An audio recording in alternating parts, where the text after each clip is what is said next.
বুক ভরা আশা আর চোখে back to back বিশ্বজয়ের স্বপ্ন, এই দুইকে সঙ্গী করে নিউ ইয়র্কের মেটলাইফ স্টেডিয়ামে লিওনেল মেসি বাহিনী নেমেছিল দুই অভিশাপকে বুড়ো আঙুল দেখিয়ে স্পেন বধের মিশনে। কিন্তু এই মেটলাইফ যে তাদের ফিরিয়ে আনবে 10 বছর আগে সেই কান্না ভেজা স্মৃতি, সেটি হয়তো আজ করতে পারেননি কেউই।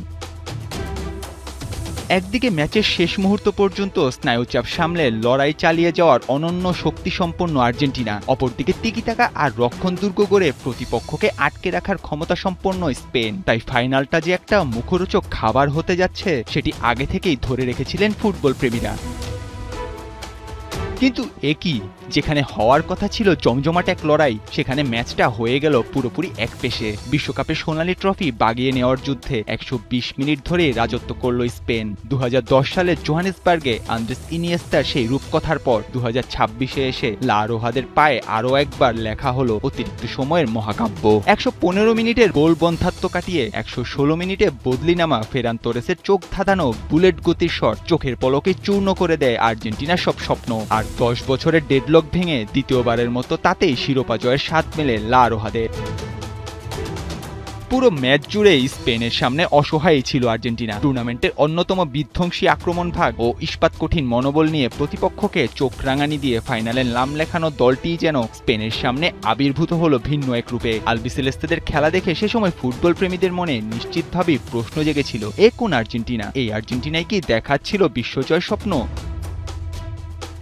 এমন প্রশ্ন জন্মানো অতি স্বাভাবিক। স্পেনের গোলবারে আক্রমণ তো দূরের কথা, বলটা পর্যন্ত নিজেদের দখলে রাখতে পারেনি আকাশী নীলরা। পুরোটা সময় মাঠ জুড়ে একক আধিপত্য চালিয়েছে ইয়ামাল রদ্রিরা। একের পর এক আক্রমণে লিসান্দ্রো মার্তিনেজ, মন্তিয়েলদের করে তুলেছে তারা দিশেহারা। যে দলটা বিশ্বকাপ জুড়ে প্রতিপক্ষের জালে আক্রমণ চালিয়ে বের করে এনেছিল 19টি গোল, সেই দলটাই ফাইনালে স্পেনের গোলমুখে আক্রমণ চালাতে সক্ষম হয় কেবল দুবারের জন্য, তাও সেগুলো ছিল লক্ষ্যভ্রষ্ট শট।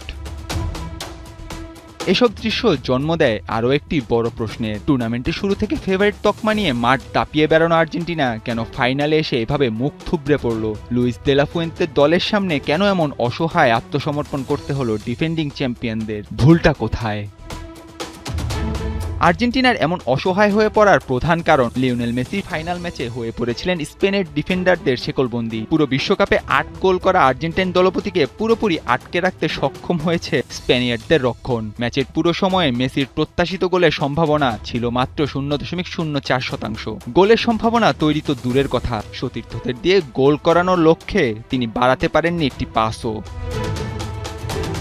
মেসিকে নিষ্ক্রিয় করে দেওয়াতেই মাঠের যুদ্ধে এক প্রকারে ছিটকেই যায় আর্জেন্টিনা। পুরো টুর্নামেন্টের মতোই ফাইনালেও ম্যাচের লাগাম ছিল স্পেনের মাঝ মাঠের নিয়ন্ত্রণে। বলের দ্রুত আদান প্রদান আর পজিশন ছিনিয়ে নেয়ার স্প্যানিশ দক্ষতার সামনে স্রেফ অসহায় লেগেছে আর্জেন্টিনার মাঝমাঠ ও আক্রমণ ভাগকে। বল নিজেদের পায়ে রাখতেই রীতিমতো খাবি খাচ্ছিলেন আর্জেন্টাইন মিডফিল্ডাররা। মাঝমাঠের নিয়ন্ত্রণ নিজেদের কাছে রাখার কারণে আর্জেন্টিনার ওপর বাড়তি চাপ সৃষ্টি করে আক্রমণের তীব্রতা বাড়াতে সক্ষম হয়েছে স্পেন।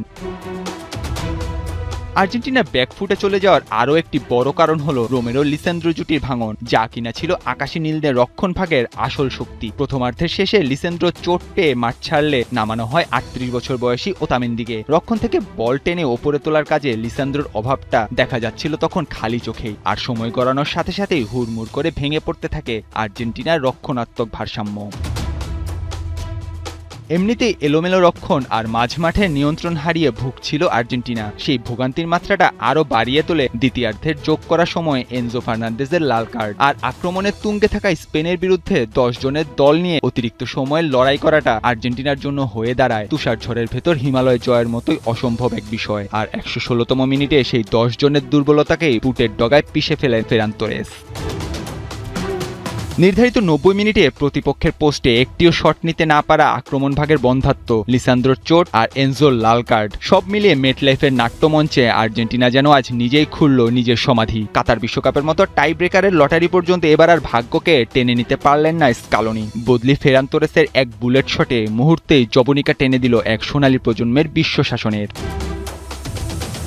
আকাশী সাদাদের ব্যাক টু ব্যাক বিশ্বজয়ের হ্যাপিনেস আর 96 বছরের অপয়া ইতিহাস ভাঙার স্বপ্ন সব এক নিমিষে ধুলোয় মিশে গেল নিউ জার্সির তপ্ত ঘাসে। ভাঙল লাতিন দর্প আর স্প্যানিশ আর্মারার রক্তিম উল্লাসে মেটলাইফ আর্জেন্টিনার জন্য রেখে গেল এক অনন্ত দীর্ঘশ্বাস। ইতিহাসের সেরা জাদুকরে বিশ্বকাপ মহাকাব্যের শেষটা হয়তো এমনই এক ট্র্যাজিক অপূর্ণতায় লেখা ছিল ফুটবল বিধাতার পাণ্ডুলিপিতে।